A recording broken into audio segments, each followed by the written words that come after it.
Welcome to the war. Okay, Operation Case Blue, game 2 of my little mini campaign. Going to be again fighting on city terrain conditions on a 4x4 table. I split my 8x4 in half. Kind of a sort of a custom mission today. I intentionally left this gap between the terrain, as you can see here, with 2 objectives on the railroad tracks. We're going to make those the objectives, with one force coming in from this side and the other force coming in from this side. I'll roll to see what those, who gets to pick which side. So that's the mission. Let's take a look at the forces that I'll be using. Slightly bigger game than last. This time both sides have been able to requisition 100 points of forces, starting with the Germans, who are led by a Grenadier HQ, 2 corps platoons, each of 7 Grenadier teams, along with 2 heavy machine guns each. We're also taking a sniper, 4 Panzer IVs with the long barrels, and then my freshly painted infantry guns here, AT guns here with steel granate, and 2 8cm mortars. Over to the Russians. Interesting force to me here. Considering how long I've played Soviets, I've never tried this huge blob of infantry. We've got 28 stands here, or 28, 22 stands, you can count them, plus 2 PTRD AT rifles, 2 heavy machine guns, and 2 flamethrowers. Backed up, or actually the core of the force, 2 sets of 6 T-34s, the HQ T-34, and we're also taking the eponymous Lucky card. All right, I'll roll to see who deploys where, and then we'll get going with turn 1.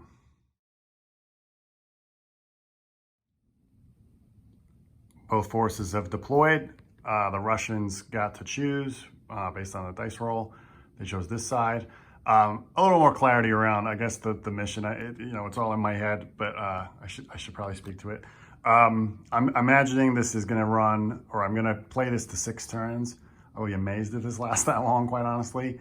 And either objective, whoever can hold one of them or both of them at the end of 6 turns without any contest is going to be declared the winner. And I do have 28 teams with the Soviet rifle company, as well as all the extras that I described. So over here, I've got 6 T-34s with the HQ T-34 right there. This insane blob of Soviet infantry here, and then the remaining 6 T-34s there. So all in all, at 100 points, including HQ, they only got 4 units on the table.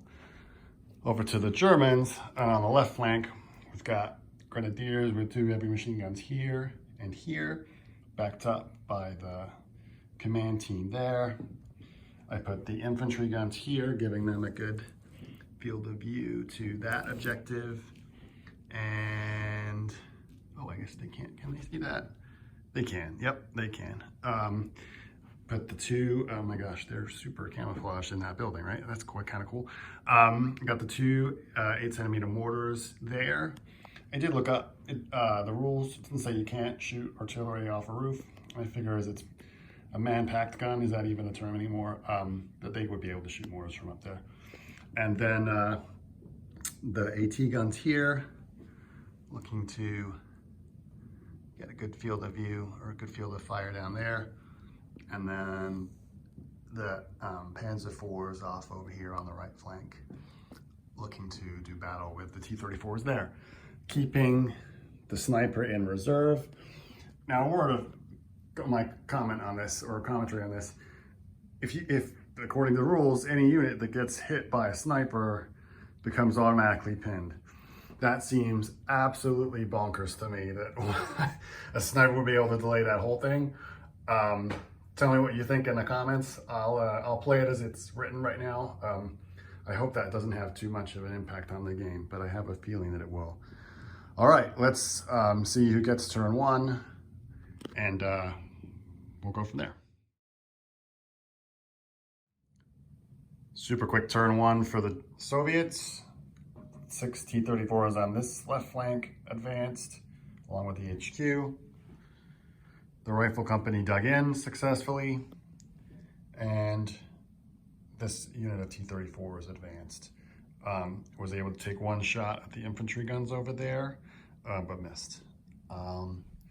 So yeah, thought here I think is really, let's not expose these guys to too much punishment early on in the game, but they'll be advancing soon, no doubt. Over to the Germans. The Germans, with their opening turn, advanced on the left flank with the Grenadiers. HQ following up the rear, giving support to, or command distance to both Grenadier units, with the other one advancing into the building. The infantry guns stayed where they were, trying to range in on the infantry. They failed. The mortars were able to do it, or able to range in over there, pinning the unit down, but not causing any casualties. The AT guns advanced slowly, along with the Panzer IVs, who were able to hit the T-34s, but not cause any damage or bails. So pretty uneventful first turn, but I'm sure it's gonna get bloody pretty fast here. On to turn two. A horrendous second turns round of shooting for the Soviets. These T-34s were unable to do anything to the Panzer IVs over there. This unit was unable to unpin, not that they were going to go anywhere anyway. And after a massive amount of machine gun fire into this Grenadier unit, it failed to do any damage at all, so other than pin them. So over to the Germans, see if they can reply. Second turn for the Germans. Both Grenadier platoons dug in. The assault guns were able to, or infantry guns I should say, were able to range in this time on the rifle company and inflict a wound and a casualty. You can see that little gap on the left there. So they were able to do that. The mortars didn't do anything. The anti-tank guns advanced, hoping to get some shots on the T-34s, which are still very much a present threat, with only one pin being inflicted, or bail being inflicted by the Panzer IVs. This looks like it could turn into a bit of a shooting gallery. On to Soviet turn three. Soviet turn three. And my gosh, we had to break out the back smoke over here. All four Panzer IVs eliminated, despite that one T-34 not being able to remount. Then over here, more action. Two of the T-34s got bogged down on the railroad tracks, but the command team was able to remove one stand from the AT guns. And these three T-34s were able to remove another, and also inflict a pin on those anti-tank guns. Pretty aggressive moves here from the Soviet tanks, but I'd expect nothing less. The infantry team, or unit, however, still has not moved and is now under two ranged in markers. Definitely might need to be playing or turning over that lucky card in the next turn if they don't get up. Although that being said, the Soviets are holding both objectives right now. So maybe we need to be a little more conservative with our infantry. Over to the Germans for their turn three. It's the third turn for the Germans, and from a decision point of view, I don't really see how they could pull this off. They really don't have a lot of good options. I think the infantry could get really aggressive and try to rush the tanks. I just don't think that's a very sensible idea, at least not at this stage.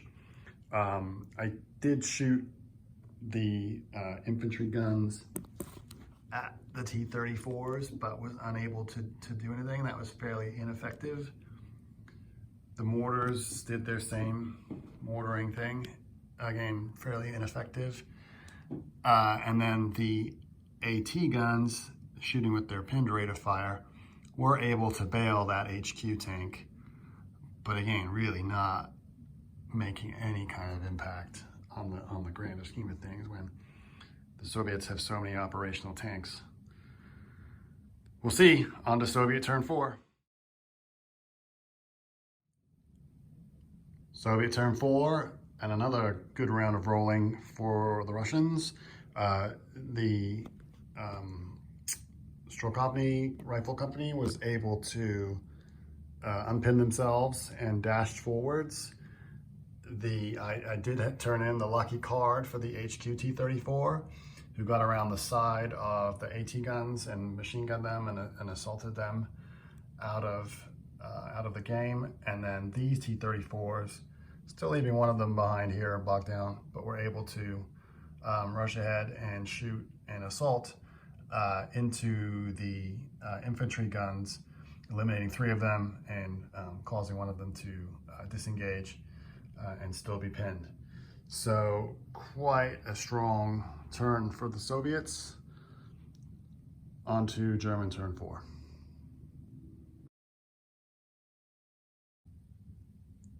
German turn 4, and they're holding on, if anything. The Grenadier unit here was able to assault the lone T-34, causing it to bail, and it being alone, it was destroyed. This Grenadier unit held. The infantry gun fired directly at the T-34 was ineffective. The mortars dropped their rounds on the advancing infantry, pinning them and miraculously causing 2 casualties on a machine gun and an AT rifle. Not that the AT rifle is much use now. The sniper came out of ambush, and it also inflicted a very specific casualty, removing a flamethrower unit from the rifles, and that's it. So we're on to turn 5. The Soviets are pretty much in control, but I don't think it's over yet. Let's go. Soviet turn 5. The T-34s moved over down the railroad tracks to shoot at the Germans here, eliminating 3 of their number, including 2 of the heavy machine guns. The rifle company advanced, still in underneath. They're still going to be underneath that ranged in template, though. The T-34s on this side shot at the Grenadiers who were in or surrounding the factory here, not inflicting any casualties, although they were able to assault. Neither side inflicted any casualties, but the Germans did fail their motivation and broke off. And then this lone HQ T-34 tried to sneak around the side of the infantry gun here, unable to do any damage, but it's just one gun. And we'll see if the Germans can turn things around here, but it's a fairly convincing Soviet-looking victory right now. German turn 5, both this Grenadier unit and this Grenadier unit failed to motivate, so they're both still pinned. This plucky infantry gun did take out that straggling T-34 back here, and over with the rifle company, the mortars are actually able to remove, I think, about 3, maybe 4 infantry stands, and the sniper was also able to pick off one of the heavy machine guns. Again, fairly ineffective in the grand scheme of things, but still a significant amount of damage taken there. So on to the final turn. Soviet turn 6. 40 machine gun shots went into the Grenadier platoon that was here. They took several casualties, were then assaulted, and losing 1 more, and then broke off from the assault, leaving this objective firmly held by the Soviets. Over here, this the unit was the rifle unit didn't unpin, but even then, firing with their pinned rate of fire were still formidable enough to eliminate the sniper. And then the T-34 here assaulted the infantry gun, removing that. I think it's fairly conclusively over for the Germans. So I think we're going to call it a game here with another Soviet victory. That's 2 victories to the Soviets in our Operation Case Blue mini campaign. Thanks for watching. Let me know what you think.